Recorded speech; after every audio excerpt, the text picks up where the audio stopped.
আছে যে দেখিলি কৃষ্ণ তাইৰ আৰু জয় জয় মই হওক দেই হয় ছাৰ 1000 টকা খুজোতে 500 টকা উলিয়াই দিছে 500 টকা খুজোতে 1000 টকা উলিয়াই দিছে তাই বুজি পালে আমাৰ ৰাসখনৰ মাহাত্য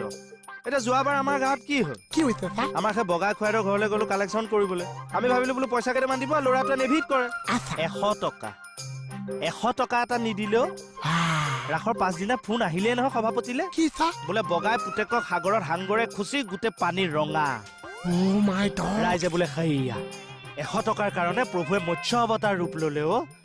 মোৰ ভয় লাগে জানো আমাৰ খাকি পোছাকযোৰ ৰঙা হয় বুলি ঐ কেইটা নহয় মোক নেলাগে তোৰ 1000 টকা মই মিলাম নহয় বেলেগ এটা কথাৰ কাৰণে মই মাতিছো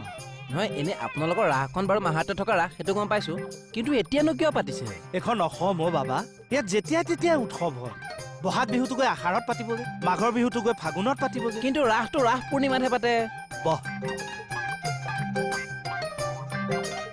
অসমত ৰাস চিনেমা চিৰিয়েলৰ শিল্পীসকলৰ মতে হয় কি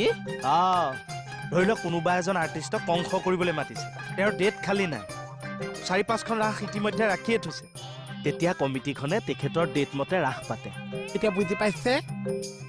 হেৰি কেকেটা আপোনালোকৰ গাঁৱৰ ৰাসলৈ মানে কোনোবা ফিল্ম আৰ্টিষ্ট আহিব কাটিবা